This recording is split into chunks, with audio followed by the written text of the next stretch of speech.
அனைவருக்கும் வணக்கம் and very happy weekend. இன்றைக்கி நிறைய இன்ட்ரெஸ்டிங் அப்டேட்ஸ் இருக்குது. பப்ஜி பற்றின சில தகவல் வெளியாக இருக்குது. ரியல்மி 8 சீரிஸுடைய சில ஸ்பெசிஃபிகேஷன்ஸ் தெரிய வந்திருக்கு. அது மட்டும் இல்லை ஷாமியுடைய ஃபோல்டபுள் ஸ்மார்ட் ஃபோன். ஸோ எல்லா டீட்டெயில்ஸுமே பார்த்தோம்னா டெக் நியூஸ் நம்பர் 406 இன்றைக்கும் பேடிஎம் கான்டெஸ்ட் இருக்குது. டீட்டெயில்ஸ் எப்போ மாதிரி உங்களுக்கு கீழே டிஸ்கிரிப்ஷன் பாக்ஸில் இருக்கும், நீங்கள் செக் பண்ணி பார்த்துக்கலாம். ஸோ வீடியோக்குள்ளே போகிறதுக்கு முன்னாடி இந்த சேனலை நீங்கள் முதல் முறையாக பார்க்குறதா இருந்தால் என் பேர் வனா, இது டெக்னிக்கல் சென்னை. அனைத்து டெக் செய்திகளும் தமிழில். WeChat ரொம்பவே பாப்புலரான மெசஞ்சர் ஆப். இந்த ஆப் பற்றின சில ஷாக்கிங் டீட்டெயில்ஸ் ரிவீலாக இருக்குது. எஸ், WeChat அப்படின்னு சொல்லும்போது சைனாவில் எல்லா சிட்டிசன்ஸும் யூஸ் பண்ணக்கூடிய ஒரு சேட் ஆப். அதாவது இந்தியாவில் எப்படி வாட்ஸ்அப் எல்லாருமே யூஸ் பண்ணுறாங்களோ அந்த மாதிரி சைனாவில் WeChat ரொம்பவே பாப்புலர். பட் இந்த ஆப்பை கவர்மெண்ட் சிட்டிசன்ஸை மானிட்டர் பண்ணுறதுக்காக யூஸ் பண்ணுறாங்க அப்படிங்கிற மாதிரி ஒரு ஷாக்கிங் டீட்டெயில் ரிவீலாக இருக்குது. இதை யார் ரிவீல் பண்ணியிருக்கா அப்படின்னு பார்த்தீங்கன்னா ஒரு லேடி லாயர் ரிவீல் பண்ணியிருக்காங்க. ஏன்னா ரீசெண்டாக இந்த லாயர் ஃபெடரல் கவர்மெண்ட்டுக்கு அகேன்ஸ்டாக சில விஷயங்கள் இவங்க பேசினதாகவும் அந்த விஷயங்கள் இவங்க WeChatல தான் ஷேர் பண்ணதா. ஆனால் இப்போ கவர்மெண்ட் அதெல்லாம் டிஸ்க்ளோஸ் பண்ணுறதா இவங்க ரிவீல் பண்ணியிருக்காங்க. அது மட்டும் இல்லை, WeChat வழியாக கவர்மெண்ட் இவங்களை மட்டும் ட்ராக் பண்ணல, இவங்களுடைய ஃபேமிலியில் இருக்கக்கூடிய எல்லாருமே, இவங்களுடைய அப்பா எல்லாருடையது மானிட்டர் பண்ணுறதாகவும் என்னென்ன சின்ன டீட்டெயில்ஸ் வருதோ எல்லாமே வெளி வர்றதா அவங்க அந்த ரிப்போர்ட்டில் சொல்லியிருக்காங்க. இந்த ரிப்போர்ட்டை அவங்க சைபர் டீம், அதாவது சைனாவில் இருக்கக்கூடிய சைபர் அட்மினிஸ்ட்ரேஷன், அது மட்டும் இல்லை அவங்களுடைய கவர்மெண்ட் அட்மினிஸ்ட்ரேஷன் எல்லாருக்கிட்டுமே இவங்க டிஸ்க்ளோஸ் பண்ணியிருக்காங்க. பட் யாருமே இதுக்கு ரிப்ளை பண்ணல. அது மட்டும் இல்லை, இந்த ஆப் டெவலப்பர்கிட்டே ஒரு கம்ப்ளைண்ட் ரேஸ் பண்ணியிருக்காங்க, அவங்களும் எதுவுமே ரிப்ளை பண்ணலை அப்படிங்கிற மாதிரி சொல்லியிருக்காங்க. ஸோ WeChat ஆப் அப்படின்னு பார்த்தீங்கன்னா சைனாவோட டூ எவ்ரி திங் ஆப் அப்படிங்கிற மாதிரி சொல்கிறாங்க. ஏன்னா இந்த ஆப் வழியாக தான் இண்டிவிஜுவல்ஸை மானிட்டர் பண்ணுறாங்க, அவங்கள பனிஷ் பண்ணுறாங்க. ஸோ எல்லா விஷயங்களும் கவர்மெண்ட் ட்ராக் பண்ணி இந்த ஆப் வழியாக பண்ணுறதா அவங்க டிஸ்க்ளோஸ் பண்ணியிருக்காங்க. ஆத்ம நிர்பர் ப்ராஜெக்ட் இந்தியாவில் இன்னொரு ஆப் லான்ச் பண்ணியிருக்காங்க. இந்த ஆப் அப்படின்னு பார்த்தீங்கன்னா ஒரு கிளவுட் சர்வீஸ் ஆப். இதோட பேர் டிஜிபாக்ஸ். எஸ், இந்த டிஜிபாக்ஸ் எக்ஸாக்டாக உங்களுக்கு கூகுள் ஃபோட்டோஸ் ஆர் டிரைவ் எப்படி ஒர்க் ஆகுமோ அதே மாதிரி தான் உங்களுக்கு ஒர்க் ஆகும். இதில் உங்களுடைய டேட்டா இன்ஃபர்மேஷன் எல்லாமே நீங்கள் ஸ்டோர் பண்ணிக்கலாம், மேனேஜ் பண்ணிக்கலாம், ஃபைல்ஸ் ஃபோட்டோஸ் எல்லாமே சேவ் பண்ணிக்கலாம். இதில் உங்களுக்கு ஃப்ரீ அப்படின்னு பார்த்தீங்கன்னா உங்களுக்கு 20 GB வரைக்கும் ஸ்டோரேஜ் ஃப்ரீயாக இருக்குது. 2 GBக்கு ஃபைல் சைஸ் ஃப்ரீயாக இருக்குது. அது மட்டும் இல்லை, இதில் உங்களுக்கு பெய்ட் சர்வீஸும் அவைலபிளாக இருக்குது. ஸோ பெய்ட் சர்வீஸ் அப்படின்னு பார்த்தீங்கன்னா மாதம் 30 ரூபா, வருஷத்துக்கு 360 ரூபானா உங்களுக்கு 5 TB வரைக்கும் ஸ்டோரேஜ் எக்ஸ்டெண்ட் ஆகும். அதே பிஸ்னஸ் பிளான்ஸ் அப்படின்னு பார்த்தீங்கன்னா மாதம் 999 ரூபா, அதில் உங்களுக்கு 50 TB வரைக்கும் கிளவுட் ஸ்டோரேஜ் அவைலபிளாக இருக்குது. ஸோ இந்த டிஜிபாக்ஸ் அப்படின்னு பார்த்தீங்கன்னா இது கம்ப்ளீட்லி ஒரு இந்தியன் ஆப். ஸோ இதில் சேவ் ஆகக்கூடிய எல்லா டீட்டெயில்ஸுமே உங்களுக்கு இந்தியன் சர்வர்ஸில் தான் சேவ் ஆகுது. கவுண்டர் பாயிண்ட் ரிசர்ச் டீம் குளோபலாக யார் top smart phone chipset vendor அப்படிங்கிற ஒரு ரிப்போர்ட் வெளியிட்டிருக்காங்க. ஸோ சிப்செட் வெண்டார் அப்படின்னு சொல்லும்போது ரொம்பவே பாப்புலராக இருக்கக்கூடிய Qualcomm chipset, Mediatek chipset, Exynos, அதுக்கப்புறம் ஆப்பிளுடைய சிப்செட். ஸோ இதில் யார் டாப், அதுதான் இந்த லிஸ்ட்டில் இவங்க வெளியிட்டிருக்காங்க. ஸோ ஃபர்ஸ்ட் டைம் Mediatek லீடில் இருக்கிறதா இந்த ரிப்போர்ட்டில் ரிவீல் பண்ணியிருக்காங்க. ஸோ Mediatek அப்படின்னு பார்த்தீங்கன்னா போன வருஷம், அதாவது 2020 ஃபுல்லாக அவங்களுடைய ஸ்மார்ட் ஃபோன்ஸ் தான் நிறைய சேல் ஆயிருக்கு. அது மட்டும் இல்லை, இவங்களுடைய க்ரோத் அப்படின்னு பார்த்தீங்கன்னா 26%லேருந்து 31% இன்க்ரீஸ் ஆயிருக்கு. அதே செகண்ட் பிளேஸ் அப்படின்னு பார்த்தீங்கன்னா Qualcomm இருக்காங்க. ஸோ Qualcomm அப்படின்னு பார்த்தீங்கன்னா இவங்களுடைய growth இல்லை, இவங்க 31%லேருந்து 29% குறைஞ்சிருக்காங்க 2020. அதே Exynos அண்ட் ஆப்பிளுடைய சிப்செட் அப்படின்னு பார்த்தீங்கன்னா உங்களுக்கு 3rd and 4th பிளேஸில் இருக்குது. ஸோ குளோபலாக ஃபர்ஸ்ட் டைம் டாப் சிப்செட் வெண்டாரில் Mediatek லீடில் இருக்காங்க. ஸோ இந்த சிப்செட் அப்படின்னு பார்த்தீங்கன்னா 4G சிப்செட்கான லிஸ்ட். அதே 5G சிப்செட் அப்படின்னு பார்த்தீங்கன்னா அதில் டாப் பிளேஸில் இருக்கிறது Qualcomm தான். அது மட்டும் இல்லை, இவங்களுடைய growth இன்க்ரீஸும் ஆயிருக்கு. அது மட்டும் இல்லை, 2021 5G ஸ்மார்ட் ஃபோன்ஸ் தான் அதிகமாக சேல் ஆகிறதுனால இப்போ எல்லாருமே 5G சிப்செட்டில் கான்சென்ட்ரேட் பண்ண ஆரம்பிச்சிட்டாங்க அப்படின்னு இந்த ரிப்போர்ட்டில் வெளியிட்டிருக்காங்க.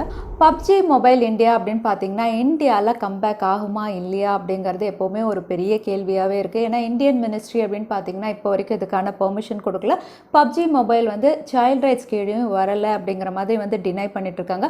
அது மட்டும் இல்லை, இந்தியன் கவர்மெண்ட் அப்படின்னு பார்த்தீங்கன்னா யாராவது PUBG அதாவது பேன் பண்ண ஆப்பை ஸ்ட்ரீமிங் பண்ணிங்கன்னா உங்கள் மேலே ஆக்ஷன் எடுப்போம் அப்படிங்கிற மாதிரியும் ஒரு ரிப்போர்ட் வெளியிட்டிருக்காங்க. ஸோ யாருமே PUBG விளையாடக்கூடாது அப்படிங்கிற அளவுக்கு ரொம்பவே ஸ்ட்ரிக்டாக இந்தியாவில் கவர்மெண்ட் ஒர்க் பண்ணிட்டு இருக்காங்க. ஆனால் PUBG கார்பரேஷன் அப்படின்னு பார்த்தீங்கன்னா இந்தியன் அஃபிஷியல்ஸ் எல்லாருமே ஹையர் பண்ணி இவங்க இந்தியாவில் எப்படியாவது PUBG கொண்டு வரணும் அப்படின்னு ஒர்க் பண்ணிட்டு இருக்காங்க. அது மட்டும் இல்லை, கூகுளோடையும் கொலாப் பண்ணி பேச்சுவார்த்தை நடத்திட்டு இருக்காங்க. இன்னும் ஹையர் அஃபிஷியல்ஸோடையும் இவங்க மீட்டிங் நடத்த போகிறதா தெரியுது. ஸோ இந்தியாவில் எப்படியாவது PUBG கொண்டு வரணும் அப்படிங்கிறதுக்காக PUBG கார்பரேஷன் இன்னும் அவங்க ஒர்க் பண்ணிட்டு இருக்காங்க அப்படிங்கிற மாதிரி தெரிய வந்திருக்கு. ஷாமியுடைய ஃபோல்டபுள் ஸ்மார்ட் ஃபோன் அப்படின்னு சொல்லும்போது 2018 இதை பற்றி பார்த்தீங்கன்னா சில இமேஜஸ் இவங்க ரிவீல் பண்ணுவாங்க. அதுக்கப்புறம் சில ஸ்மார்ட் ஃபோன் பேட்டன்ஸ் ரிவீல் பண்ணிட்டு இருக்காங்க. ஆனால் 2020 வரைக்கும் இவங்க எந்த ஃபோல்டபுள் ஸ்மார்ட் ஃபோனும் இப்போ வரைக்கும் லான்ச் பண்ணலை. பட் 2021 வந்து ஷாமி நிறைய ஃபோல்டபுள் ஸ்மார்ட் ஃபோன் லான்ச் பண்ணுவோம் அப்படிங்கிற மாதிரி ரிவீல் பண்ணியிருக்காங்க. அது மட்டும் இல்லை, ஒரு ஃபோல்டபுள் ஸ்மார்ட் ஃபோன் இல்லை, இவங்க 3 foldable smart phone 2021 first half of the இயர்க்குள்ளே நாங்கள் லான்ச் பண்ணலாம் அப்படிங்கிற மாதிரி சொல்லியிருக்காங்க. ஸோ இவங்க ரிவீல் பண்ணியிருக்க பேட்டன்ஸ் அப்படின்னு பார்த்தீங்கன்னா 3 விதமான foldable smart phone patent reveal பண்ணியிருக்காங்க. ஒன்று வந்து இன்ஃபோல்ட் பேட்டன்ட், அதுக்கப்புறம் ஒன்று வந்து அவுட்ஃபோல்ட் பேட்டன்ட், இன்னொன்று வந்து கிளாம்ஷெல் பேட்டன்ட் வந்து ரிவீல் பண்ணியிருக்காங்க. ஸோ வேறு டைப்பில் வந்து இவங்க ஃபோல்டபுள் ஸ்மார்ட் ஃபோன்ஸ் ரொம்பவே குவிக்காக லான்ச் பண்ணலாம் அப்படின்னு நம்ம எதிர்பார்க்கலாம். சாம்சங் கேலக்ஸி ஸ்மார்ட் டேக் உடைய அஃபிஷியல் ரெண்டர் இமேஜஸ் வந்து ரிவீல் ஆயிருக்கு. ஸோ இந்த ரெண்டர் இமேஜஸ் பார்க்கும்போது 2 கலர்ஸில் இவங்க லான்ச் பண்ணலாம் அப்படின்னு தெரியுது. ஸோ சாம்சங் உடைய ஸ்மார்ட் டேக் அப்படின்னு சொல்லும்போது வந்து இது கம்ப்ளீட்டாக ஒரு ட்ராக்கிங் டிவைஸ் மாதிரி நம்ம யூஸ் பண்ணிக்கலாம். அதாவது உங்களுடைய வேலெட்டாக இருக்கட்டும், இல்லைனா ஸ்மார்ட் ஃபோனில் இருக்கட்டும், எதுலனாலும் இதை நீங்கள் ஓட்டிட்டிங்கன்னா போதும், ஈஸியாக நீங்கள் வந்து ட்ராக் பண்ணி இது ஒரு வேளை தொலைஞ்சா கூட நீங்கள் கண்டுபிடிச்சிடலாம். ஸோ சாம்சங் உடைய ஸ்மார்ட் டேக் அப்படின்னு பார்த்தீங்கன்னா ஆல்ரெடி குளோபலாக நிறைய இடங்கள்ல அவைலபிளாக இருக்குது. ஸோ இப்போ அஃபிஷியல் ரெண்டர் இமேஜஸ் இவங்க ரிவீல் பண்ணியிருக்கிறதுனால இந்தியாலையும் இது ரொம்பவே குவிக்காக லான்ச் ஆகலாம் அப்படின்னு தெரியுது. கூகுளுடைய பிக்சல் ஸ்மார்ட் ஃபோன் பேட்டன்ட் ஒன்று ரிவீல் ஆயிருக்கு. இந்த பேட்டன்ட் பார்க்கும்போது வந்து இது கூகுளுடைய நெக்ஸ்ட் ஜென், அதாவது கூகுளுடைய பிக்சல் 6 இருக்கலாம் அப்படிங்கிற மாதிரி தெரியுது. ரியர் சைட் பார்க்கும்போது எக்ஸாக்டாக ப்ரீவியஸ் ஸ்மார்ட் ஃபோன்ஸ் எல்லாம் எப்படி ஒரு ஸ்கொயர் கேமரா மாடல் மாதிரி இருந்ததோ அதே மாதிரி இருக்குது. பட் ஃப்ரண்ட் பேனல் அப்படின்னு பார்த்தீங்கன்னா வந்து உங்களுக்கு எந்த கட் அவுட்டும் இல்லை, நாச்சும் இல்லை. ஸோ தட் வந்து உங்களுக்கு அண்டர் ஸ்க்ரீன் கேமராவோட இது லான்ச் ஆகலாம் அப்படின்னு தெரியுது இந்த பேட்டன்ட்டை பார்க்கும்போது. ஸோ பார்க்கலாம் கூகுள் பிக்சல் 6 வந்து அண்டர் ஸ்க்ரீன் கேமராவோட இவங்க கொடுக்குறாங்களான்னு. ரியல்மி ரேஸ் இந்த பேர் வந்து ரீசெண்டாக நிறைய இடங்கள்ல ரிவீலாக இருக்குது. இது ஸ்னாப் டிராகன் 888 லான்ச் ஆக போகிற ஃபர்ஸ்ட் ரியல்மி ஸ்மார்ட் ஃபோன் அப்படிங்கிற மாதிரி தான் இவங்க ரிவீல் பண்ணியிருந்தாங்க. இப்போ இந்த ஸ்மார்ட் ஃபோன் அப்படின்னு பார்த்தீங்கன்னா ஒரு புது சீரீஸ் அப்படிங்கிற மாதிரி ரியல்மியுடைய விபி வந்து அனௌன்ஸ் பண்ணியிருக்காங்க. ஸோ இது ஒரு ஃப்ளாக்ஷிப் சீரீஸ் அப்படின்னு சொல்லலாம். ஏன்னா ஸ்னாப் டிராகன் 888 அப்படின்னு சொல்லும்போது ரியல்மியுடைய ஒரு ஃப்ளாக்ஷிப் சீரீஸாக தான் ரியல்மி ரேஸ் இருக்க போது.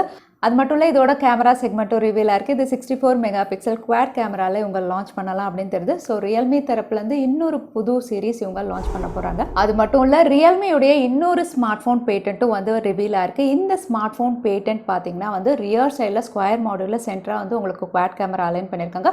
ஃப்ரண்ட்டில் வந்து உங்களுக்கு டுவல் செல்ஃபி கொடுத்துருக்காங்க. ஸோ ஓவரால் வந்து உங்களுக்கு ரியர் சைட் பார்த்தீங்கன்னா வந்து எக்ஸாக்டாக ரெட்மியுடைய நோட் 9 எப்படி இருந்ததோ அதே மாதிரி தான் இருக்குது. இந்த பேட்டன்ட் பார்க்கும்போது ரியல்மி அடுத்ததாக லான்ச் பண்ண போகிற ரியல்மி 8 சீரீஸில் தான் ஒரு ஸ்மார்ட் ஃபோன் அப்படின்னு தெரியுது. ஸோ இது ரியல்மி 8 சீரீஸாக இருந்ததுன்னா இது எக்ஸாக்டாக ரெட்மி நோட் 9 உடைய பேக் பேனல் எப்படி இருந்ததோ அதே மாதிரி இருக்க போது ஃப்ரண்ட்டில் டுவல் செல்ஃபியோடு இவங்க கொடுக்கலாம் அப்படின்னு தெரியுது. OnePlus 9 உடைய லைவ் இமேஜஸ் ரிவீல் ஆயிருக்கு. இந்த இமேஜஸ் பார்க்கும்போது ரொம்பவே கிளியராக ஃப்ரண்ட்டில் வந்து உங்களுக்கு பஞ்ச் ஹோலோட இது லான்ச் ஆகும் அப்படின்னு தெரியுது. ரியர் சைடில் வந்து உங்களுக்கு ஒரு கேமரா பம்பும் இருக்குது. அதே சமயத்தில் 50 மெகா பிக்சல் பிரைமரி சென்சாரோட தான் இதுவும் லான்ச் ஆகும் அப்படின்னு ரிவீல் ஆயிருக்கு. கூடவே இதோட ஃபாஸ்ட் சார்ஜிங் சப்போர்ட் பார்த்தீங்கன்னா சில ஸ்பெசிஃபிகேஷன்ஸ் வந்திருக்கு. அதாவது 30 வாட் ஃபாஸ்ட் சார்ஜிங் சப்போர்ட், அது மட்டும் இல்லை வயர்லெஸ் ரிவர்ஸ் சார்ஜிங்கும் இது சப்போர்ட் பண்ணும் அப்படிங்கிற மாதிரி தெரிய வந்திருக்கு. பொதுவாக ப்ரோ வேரியன்ஸில் கொடுப்பாங்க, பட் OnePlus 9ல இது கொடுக்கலாம் அப்படிங்கிற மாதிரி ஸ்பெசிஃபிகேஷன்ஸும் சிலது தெரிய வந்திருக்கு. ஸோ ஒரு எக்ஸலண்ட் அவுட்லுக்கோட OnePlus 9 ரொம்பவே குவிக்காக இவங்க லான்ச் பண்ணுவாங்க நம்ம எதிர்பார்க்கலாம். அடுத்ததான் இன்னைக்கு பேடிஎம் கான்டெஸ்ட்கான கேள்வி என்னன்னு பார்த்தலாம். ஆத்ம நிர்பர் பாரத் கீழே லான்ச் ஆன கிளவுட் சர்வீஸ் ஆப் உடைய பேர் என்னன்னு இந்த வீடியோவில் சொல்லியிருந்தேன். அதுதான் இன்னைக்கான கேள்வி. திரும்பவும் சொல்கிறேன், ஆத்ம நிர்பர் பாரத் கீழே லான்ச் ஆன கிளவுட் சர்வீஸ் ஆப் உடைய பேர் என்ன? அதுதான் இன்னைக்கான கேள்வி. இந்த கேள்விக்கான பதில கீழே #technicalchennai எந்த டைம் ஸ்டாம்பில் அந்த பதிலை நான் சொல்லியிருந்தேன் அதுக்கப்புறம் பதில் டைப் பண்ணுங்க. வின்னரை நாங்கள் ரேண்டமாக சூஸ் பண்ணுவோம். ஸோ லாஸ்ட் டைம் கேட்டிருந்த பேடிஎம் கான்டெஸ்ட்கான கேள்விக்கான பதில் மைக்ரோசாஃப்ட் எடிட்டர் டூல். நிறைய பேர் சரியான பதில் சொல்லுங்க. அதில் வின்னர் வந்து தினேஷ். கங்க்ராச்சுலேஷன் தினேஷ். நீங்கள் இமெயில் வழியாக எங்களை காண்டாக்ட் பண்ணுங்க. தவறாமல் யூடியூப் லிங்க் அனுப்புங்க, உங்களுக்கு பேடிஎம் கிஃப்ட் வச்சர் வந்து சேரும். ஸோ இன்னைக்கு டெக்னிக்ஸ் உடைய கடைசிக்கு வந்தாச்சு. இந்த வீடியோ உங்களுக்கு பிடிச்சிருந்தா மறக்காம லைக் பண்ணுங்க, உங்கள் ஃப்ரெண்ட்ஸோட நிறைய ஷேர் பண்ணுங்க. இந்த மாதிரி இன்ட்ரெஸ்டிங்கான டெக் அப்டேட்ஸ் பார்க்கறதுக்கு தவறாம சேனலுக்கு சப்ஸ்கிரைப் பண்ணிக்கோங்க. உங்களை இன்னொரு வீடியோவில் பார்க்குறேன். அது வரைக்கும் ஸ்டே சேஃப், ஸ்டே ஹாப்பி.